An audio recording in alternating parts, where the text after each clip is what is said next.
Not long ago, in a galaxy not too far away, shaped strangely like my garage. Adventures in Engineering. In part one of my video series here, I've built my desktop CNC machine.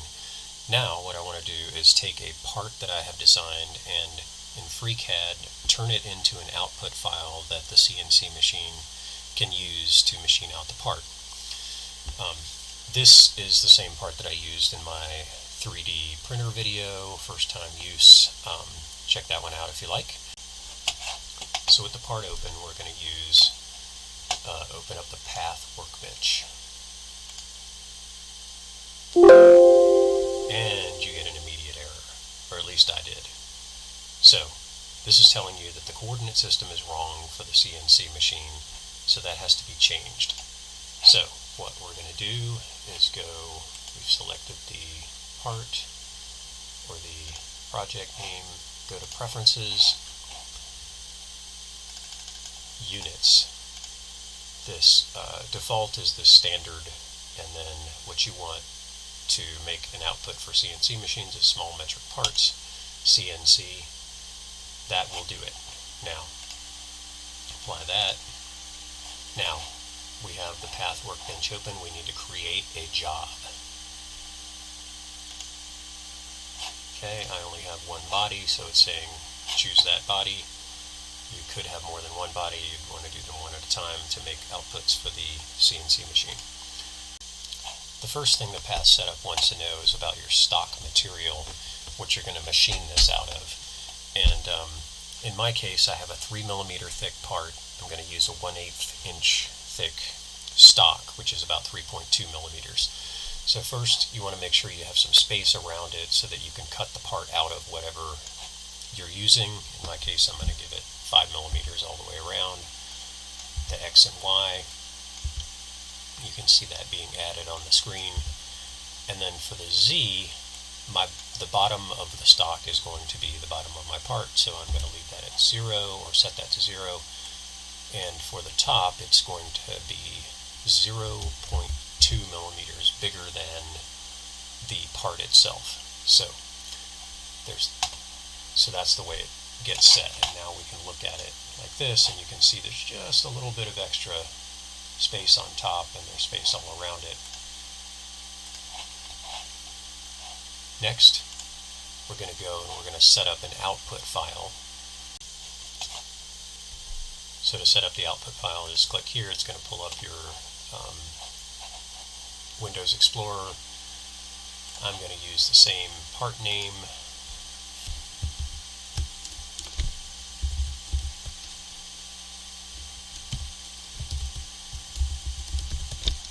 This is going to output GCODE. I'm going to name it that. Okay, and then your processor. In this case, we want it, in my machine, it's Gerbil output.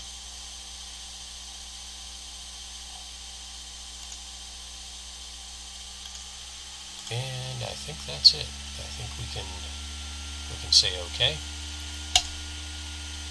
And now we have a job. We have no operations, and we don't really have any tools, but we have a job set up. The first thing I'm going to do is add a tool to the job.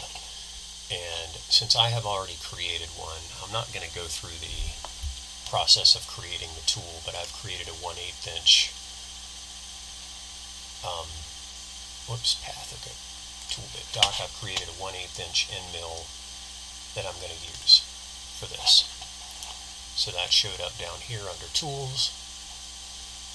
So now that should be my default. Now what we're going to have to do is set these feed horizontal and feed vertical, and then a spindle speed, or else this thing will not actually do anything in the CNC machine. So in my case, I'm going to use 12,000 RPM. I'm going to use a horizontal feed speed of 350. Oops, not 3,500. Vertical matters a lot less because that's about, it's going to be slicing off at a height. I'm going to show you how to do the height. heights of each layer.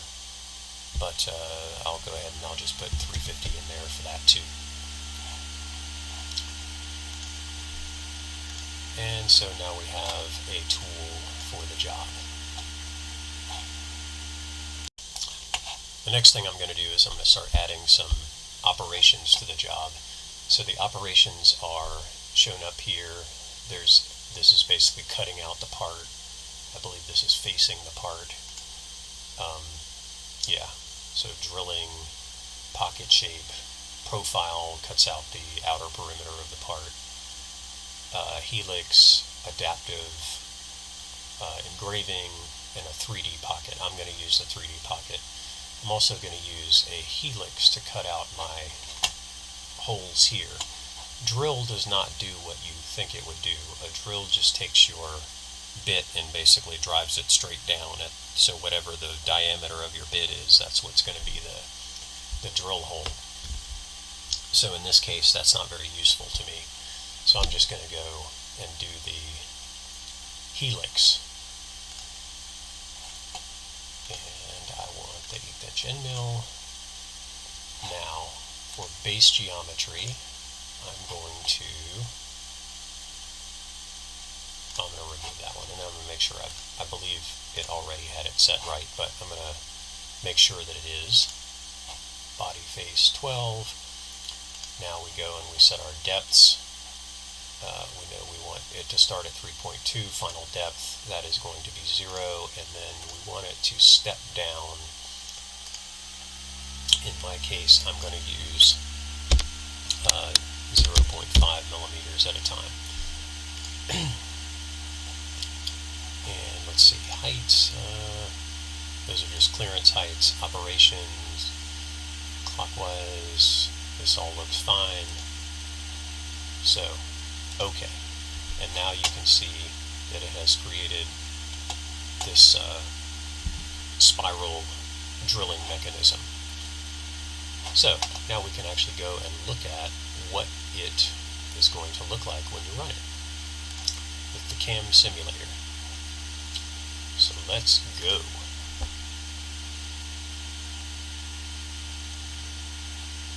Alright, we have a problem. It decided to cut the outer perimeter first and then go to the inner perimeter. Well, the inner perimeter is no longer attached, so it's not going to cut anything on that second pass, so we need to fix that.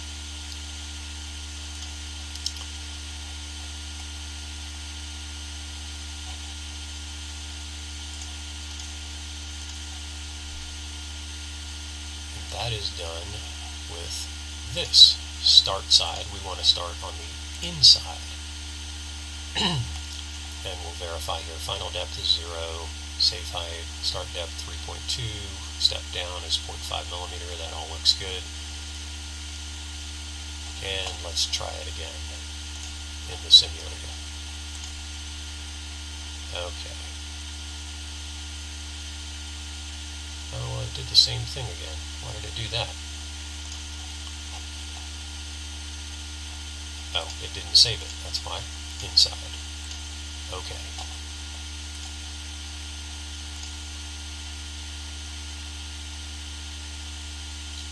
Ah, okay, now we're working.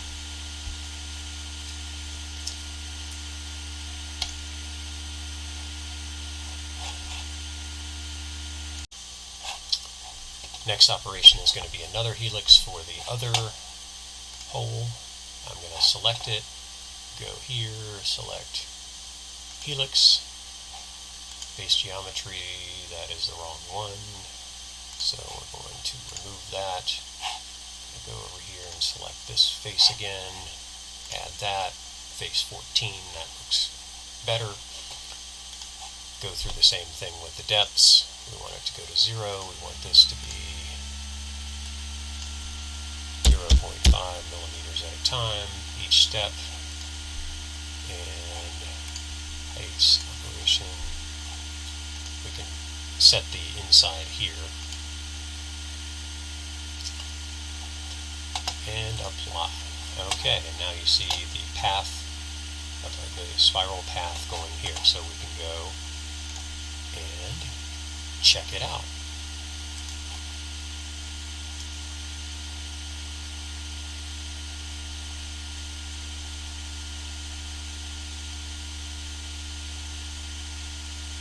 note the hole is a little bit smaller, and then it's going to come out and make the outer diameter hole. And that looks nice. The next operation is going to be to drill out this big hole in the middle. It has a tapered side, and so a normal Helix or whatever is not going to work for this. So I'm going to use a 3D pocket to do this.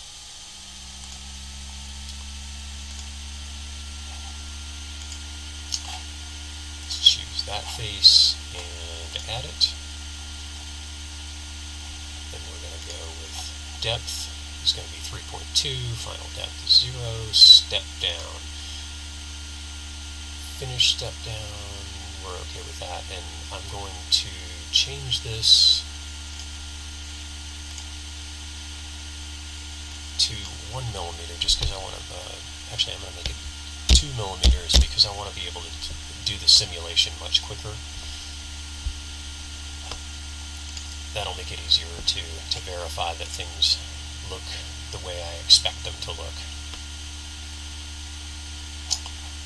Okay. Now, it used zigzag, which is not going to make a pretty part, but I'm going to show you what that looks like. I'm going to go ahead and disable those and have it do just the center big hole. Notice how it's leaving some uncut areas here and here. That is not going to make a good cut, so cancel. Now, the way to fix this is to choose the pattern, and the pattern that we want is either zigzag offset or offset. Offset, I've found, seems to work the best. So it's going to create these, from the inside out, it's going to cut these circles, and then from the outside in. And so you have to make sure at some point that it ends up cutting from the center out on the last cut. So let's go and simulate this.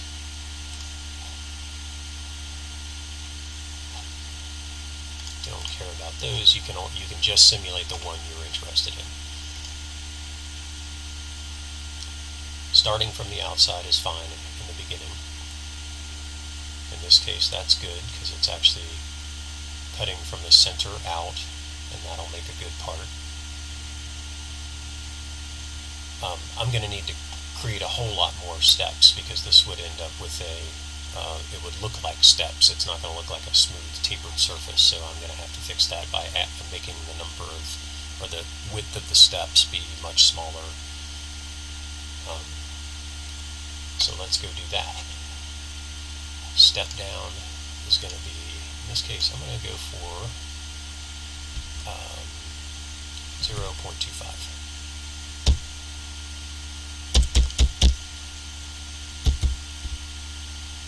Oops. 0.25. And now you see it has a bunch more of these green path things here. So I'm going to go simulate that and verify that the last pass ends up going from the center outward.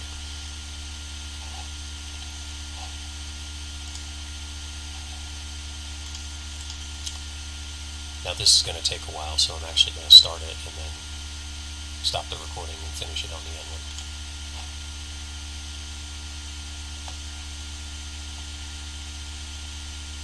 See how it goes inside to outside and then outside back to inside, and you just need to make sure that it ends up on the right path on the last one from the inside out.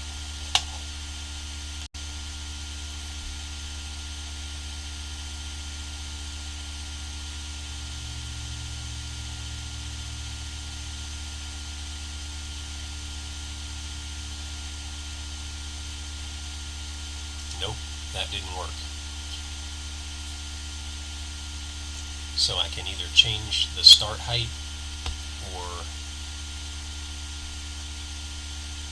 change the step height to get that to go from the inside out on the end of this.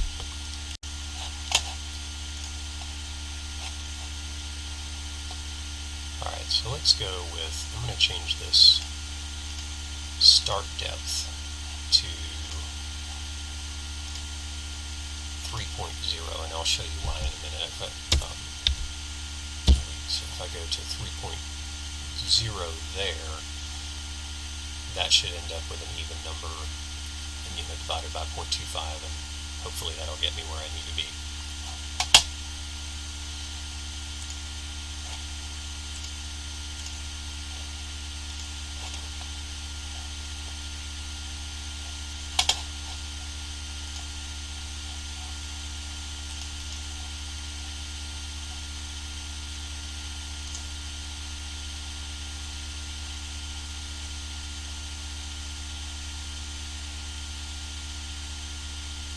Well, something isn't right.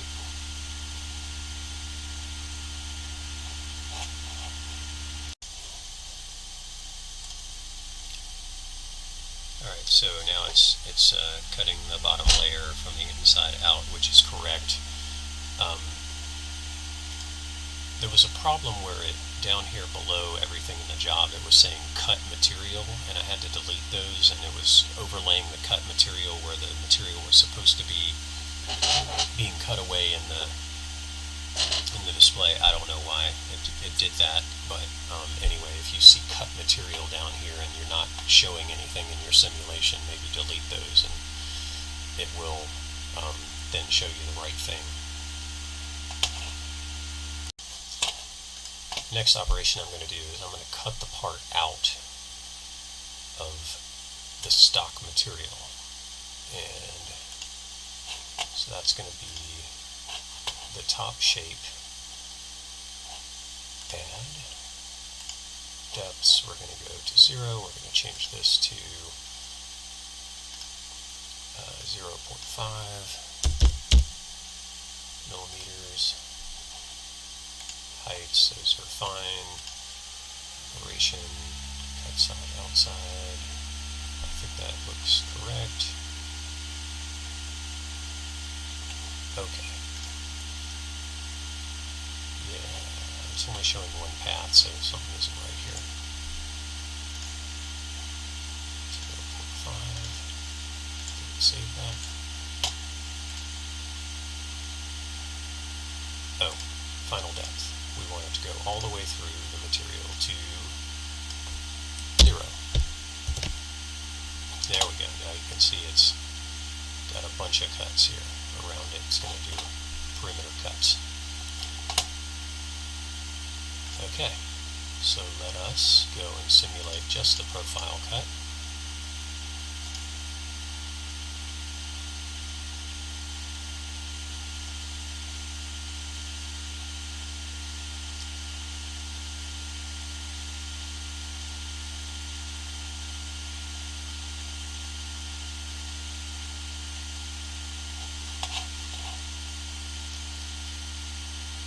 And top, why is it not letting me do that? Yes, you can see that it cut all the way through the material as it's expected to do.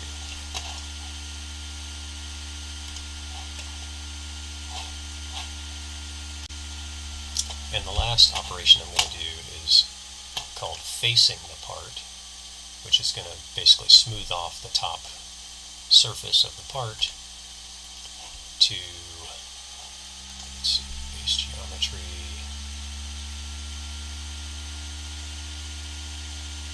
Yeah, I'll fix that in a minute. Let's see, depths 3.0, final depth, yes, correct. Step down 3, it doesn't matter because it's only going to step down 0.2 millimeters anyway. Operation boundary shape. So I'm going to use the entire stock material to face it off and apply that. And now you can see this zigzag pattern across here. Now, that looks good, and what I'm going to do is go and simulate that now. I like my simulations. Okay. And you can see sort of the top of the part where the lines are that it's going to go and cut other stuff. So that's looking good.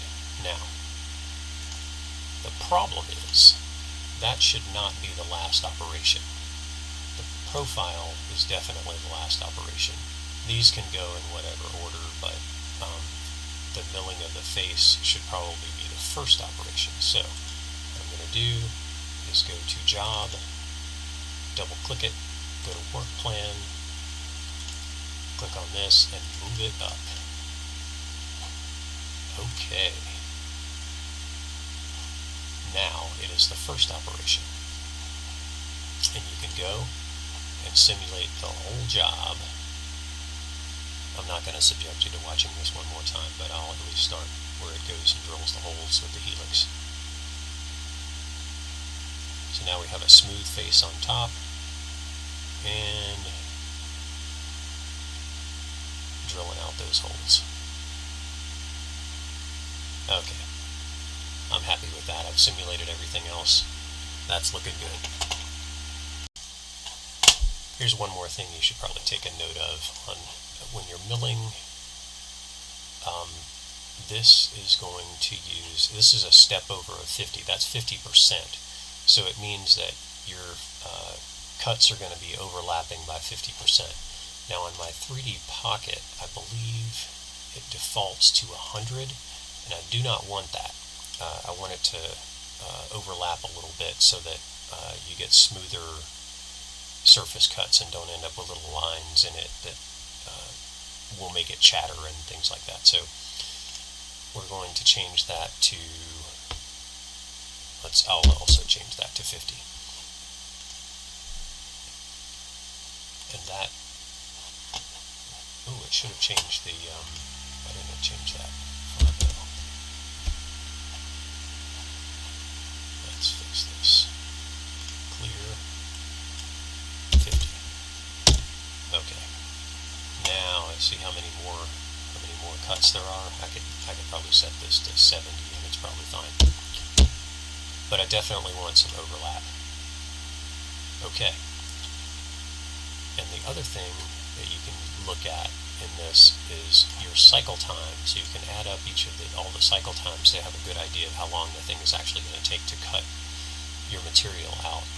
So face milling, wow, 9 minutes. Okay, the Helix, pretty quick, 30 seconds, 31 seconds, don't know why that's different. This one is 21 minutes, and the profiling is 4 and change. Okay, so that looks like, a 30+ minute job. I'm sure there's ways to speed that up, but I'm going to go with that for now. Next thing you can do is look at your GCODE output. You can look at them one at a time. For some reason that ended up on my other. So these are all straight lines. So that is the face operation, milling face operation. And then we can look at the Helix operation, which is a bunch of circles, and we can look at any one of them you want to and decide, if there's something about it you want to change. But then you go to post-process. We're going to save that, and it came up on my other screen. And we're going to, now it shows it has comments and how to set things up. It shows, and this is the spindle speed, 12,000 that I had set for the end mill, and it's telling it to use the 1/8" end mill. And then it starts the operations.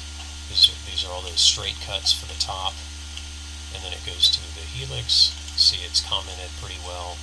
The next Helix 01, and the Pocket 3D, and that's a big one. It takes a while, does a lot of cuts. And then we get to the profiling operation.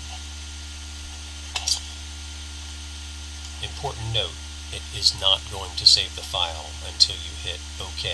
If you hit cancel or you use this, it does not save the file. So make sure you hit OK.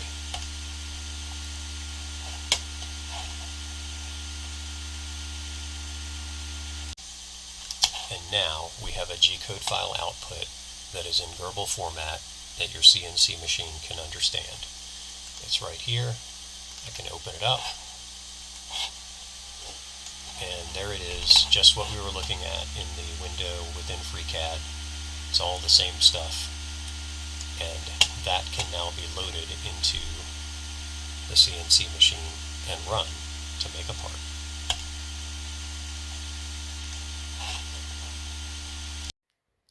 I know this video is a little dry like a scone, but hopefully you've managed to extract some tasty morsels of how to use the FreeCAD Path workbench for your CNC outputs. Check back for my next video. I'm going to show you how to cut the part. I start with compressed cardboard and then move on to aluminum. I'll go over the coordinate system, how to set up the machine, and then actually cutting the part. Until next time, stay classy. And thanks for stopping by. But mostly, stay classy.